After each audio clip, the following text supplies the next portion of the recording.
Comme je l'ai dit à de nombreuses reprises dans les médias, aux adversaires, vos concurrents ou à la population, s'il y avait une personne qui aurait, selon moi, les aptitudes pour représenter au mieux les intérêts de Blaine, bien évidemment que je ne me serais pas présenté.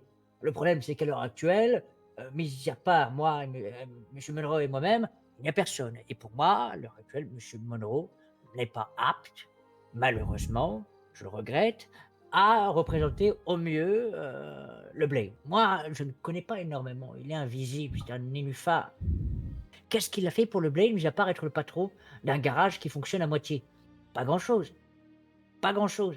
Et c'est ça le problème. C'est à l'heure actuelle, est-ce qu'il pousse auprès du gouvernement, auprès des institutions publiques pour avoir des financements, pour faire en sorte d'avancer? Est-ce qu'il pousse pour la création de différentes entités afin de redynamiser le Nord? Création d'entreprises, création, là encore, hier soir, j'ai validé la création d'une paroisse à Sandy-Shore.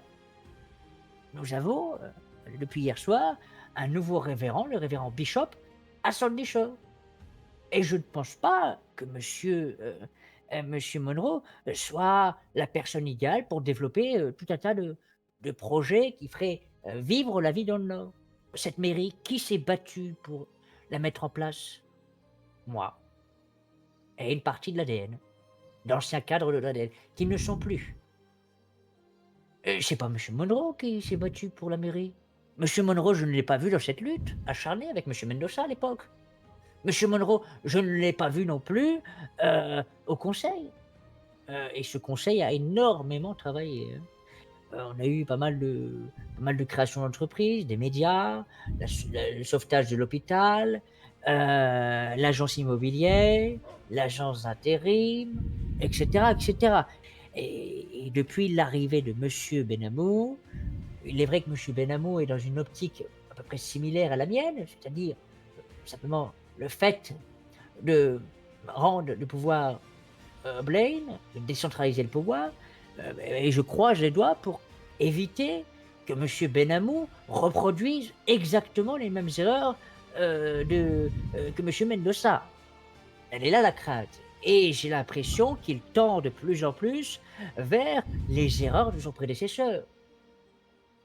Par exemple, nous avons appris que le Pegasus avait été octroyé par le gouvernement, sans passer par la mairie, alors que d'après le executive order, c'était la mairie qui devait être force de proposition sur tout cela. Donc oui, ouais, c'est compliqué, hein. Si les électeurs du Nord me font confiance, ça va être de redynamiser le Nord. Mais sur 4 gros plans. Le premier, ça va être le plan de relance de la politique agricole. Soutenir d'un point de vue politique et financier la création et l'installation d'exploitants agricoles. Ça va être la première chose sur laquelle je vais me battre. La deuxième chose, c'est la relance de l'industrie. On a des sols qui sont riches dans le Nord et qui ne sont pas utilisés, qui ne sont pas utilisés pour le bien des habitants. Et c'est pour cela que la deuxième priorité du Nord va être de développer son industrie. Qui dit agricole et industrie dit bien évidemment baisse de la dépendance à l'étranger et également baisse du chômage. Qui dit baisse du chômage dit indirectement baisse de la pauvreté et qui dit baisse de la pauvreté dit indirectement baisse de la criminalité. Ensuite, après avoir axé notre plan de l'agricole à l'industriel, nous allons développer le culturel. Et vous allez me dire, mais pourquoi? Les gens n'ont pas à manger et vous voulez développer le culturel? Ben, je vais vous dire pourquoi je veux développer le culturel. Le culturel est la seule clé afin que les gens qui sont divers et variés dans notre État puissent vivre en harmonie. C'est le culturel qui va faire baisser le taux de racisme.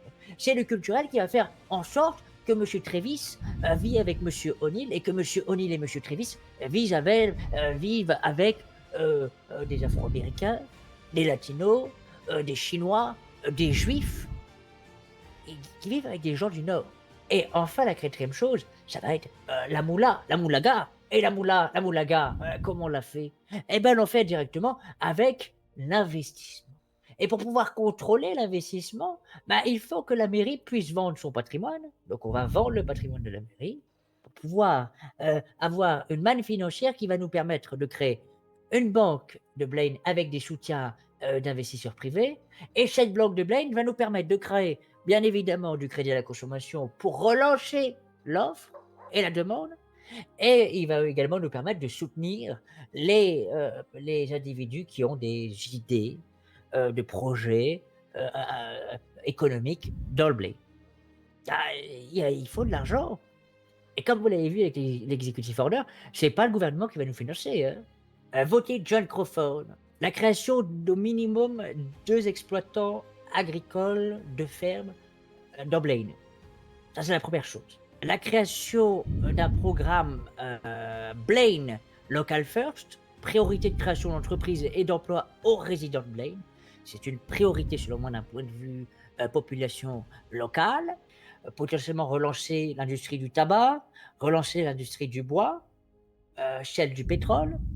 Également relancer le culturel à travers la vente d'actifs de la mairie pour créer, par exemple, des boîtes de nuit, des casinos, la création, la mise en place du tribunal du Nord, avec un juge qui puisse juger rapidement et sereinement les affaires des résidents de Blaine. D'un point de vue santé et urgence, je vais être franc, j'aimerais racheter l'hôpital de Blaine, à monsieur Baxter, afin d'en faire un véritable service public. Voter John Crawford. Oh, voter Monroe, c'est voter qui? Moi, voter Crawford, c'est voter des hommes d'affaires qui ont fait de l'argent, qui s'y connaissent dans les chiffres. C'est voter des gens des services publics qui sont au contact direct des citoyens. Dites-moi, quelqu'un, trouvez-moi le témoignage d'une personne du Nord qui ne veut pas une boîte de nuit, qui ne veut pas un casino, qui ne veut pas que son Nord vive. Trouvez-moi le témoignage d'une personne qui souhaite qu'on dépende encore et encore de Los Santos, du post-op ou de l'étranger pour se nourrir.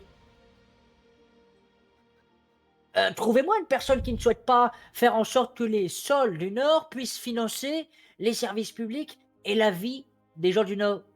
Trouvez-moi une personne qui ne souhaite pas baisser le chômage. Je n'en trouvais pas, hein, bon courage. Donc oui, je pense que ça va plaire aux gens. Je me pose la question, qui entoure M. Monroe à l'heure actuelle? Ses cousins? Ah bah dis donc. Pour le Nord, pour le Blaine, votez John Crawford. Votez la bite, ce n'est pas se la prendre dans le cul.